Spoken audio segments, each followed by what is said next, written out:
return, you take care of all my affairs. Plane leaves at 9 a.m. Ask your mama.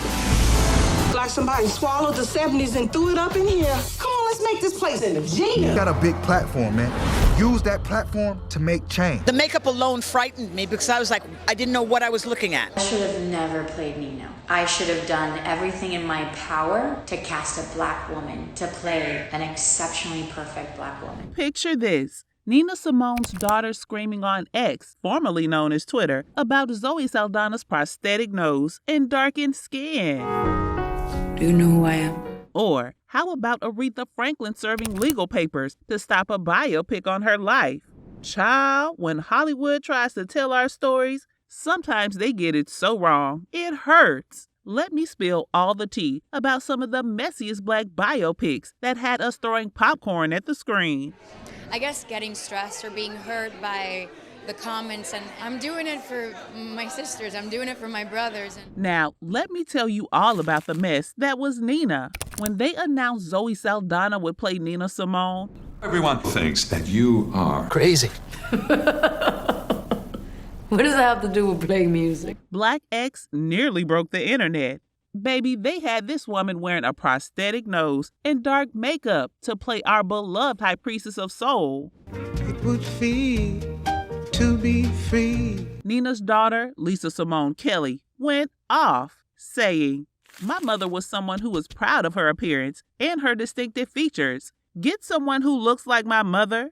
The film was such a disaster that it sat on the shelf for 4 years before being dumped in 2016. Critics dragged it through the mud. The makeup alone frightened me because I was like, I didn't know what I was looking at. Giving it a pitiful 6% on Rotten Tomatoes. Even Zoe Saldana later admitted that she shouldn't have taken the role. I should have never played Nina. I should have done everything in my power to cast a black woman to play an exceptionally perfect black woman. Honey, when the lead actor regrets doing your movie, you know it's bad.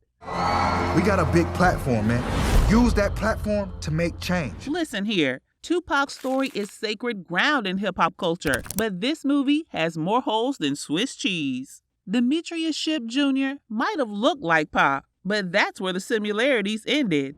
Well, I first started getting the comparisons like back in high school.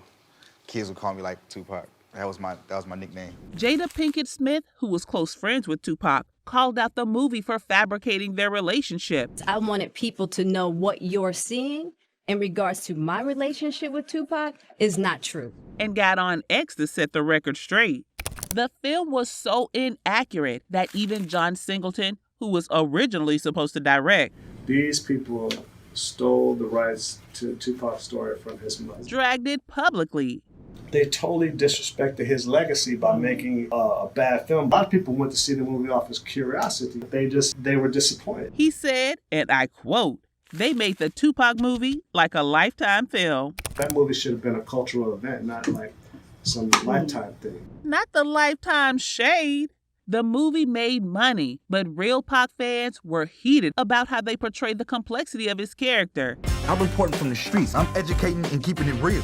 As surface level drama. And it definitely was not as good as I expected it to be. I'm the girl you want to bet on. I succeed at everything I put my mind to. Child, where do I even begin with this catastrophe? First off, Aaliyah's family wanted nothing to do with this production and refused to license her music. The outrage on all social media, people are really upset that it wasn't given its due diligence. That's right. They made a movie about a singer without her music. Make it make sense. Disney star Alexandra Shipp played Aaliyah. You're a positive, motivating force within my life. Why did you decide to take the role at the end of the day? Why did you feel like it was so important for you? For me, I read the script. I thought the script was brilliant. But fans were not having it. The movie glossed over serious issues like Aaliyah's controversial marriage to R. Kelly when she was just 15, treating it like some cute romance. This is a movie that we're making about this woman's life, not about, any of that other stuff. It's not like that at all. We're talking about love. The backlash was so fierce that executive producer Wendy Williams had to go on her show to defend this mess. I see my Aaliyah movie broke the internet this weekend. Everybody got an opinion.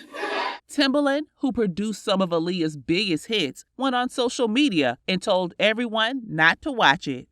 Thanks for the comments tonight on that bull Aaliyah movie. When your subject's primary collaborator is telling folks to skip your movie, you know you messed up. Now, this one might have flown under your radar, but it's a perfect example of how not to tell a Black historical figure's story. The movie tried to tell Madam C.J. Walker's story through the character of Gina Norris, played by Queen Latifah. I got a wedding to get to in 3 hours. I'll hook you up. Let me see what we working with under this hat. But instead of showing how this incredible woman became America's first self-made female millionaire, they turned it into some generic beauty shop comedy. They changed her name, changed her story, and basically erased the historical significance of Madam C.J. Walker's achievements. It took Netflix Self-Made with Octavia Spencer. It's time to tell my story. In 2020, to finally give Madam C.J. Walker something closer to the respect she deserved. Last weekend, I watched Self-Made on Netflix. I am very fascinated, like many of us are, about the life story of Madam C.J. Walker, and it wasn't great. Business has changed.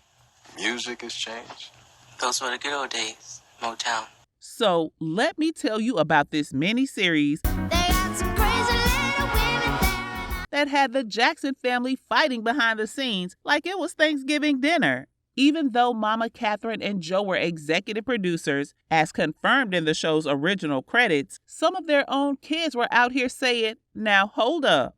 LaToya Jackson specifically went on record in her 1991 memoir, LaToya Growing Up in the Jackson Family, spilling different tea about their family life than what ended up on screen. When my father would sexually molest me, my mother, she told me, yes, these things took place, and if you ever say anything about it, I'll deny it. The show tried to play it safe by stopping right after Michael's Thriller era, using 3 different actors to play him. Wiley Hughes Draper. And we're remaking the Jackson's life. We're really doing this. I mean, this is kind of like making history. Alex Baral. Got to have all your... And Jason Weaver. If you reach out. Smart move, because baby, they did not want that smoke from the later years. And let's discuss how they sugarcoated that Motown exit. Berry Gordy himself discussed the real tension of the Jackson 5's departure in his 1994 autobiography, To Be Loved. And honey, it was way messier than we saw on TV. While the series got decent ratings on ABC when it aired, Nielsen ratings confirmed this. It's what they didn't show that had people talking. They tiptoed around that family drama like they were walking on hot coals. As Michael himself said in his 1988 autobiography, Moonwalk, his father's discipline was much more complex than what made it to screen. Just thinking of the good signs. Thinking about my baby. Get in the car! And that's the real tea on how even family-approved projects can still cause more drama than a church board meeting. Listen up, Hollywood. Our stories deserve better than prosthetic noses, unauthorized productions, and lifetime quality mess. These biopics didn't just fail at the box office. They failed our culture and our history. The real tea? Sometimes no movie is better than a bad movie, especially when you're telling stories about legends who can't defend themselves. But let me leave you with this piece of hope. For every Nina, why are you playing in front of 100 people and not 20,000? I'm tired. There's a Ray. Y'all like Nat King Cole? For every All Eyes on Me, I'm reporting from the streets. I'm educating and keeping it real. There's a What's Love Got to Do with It. I'll give up all that other stuff, but only if I get to keep my name. I work too hard for it. The lesson? Do it right or don't do it at all. And that's the word, according to everybody who knows anything about anything.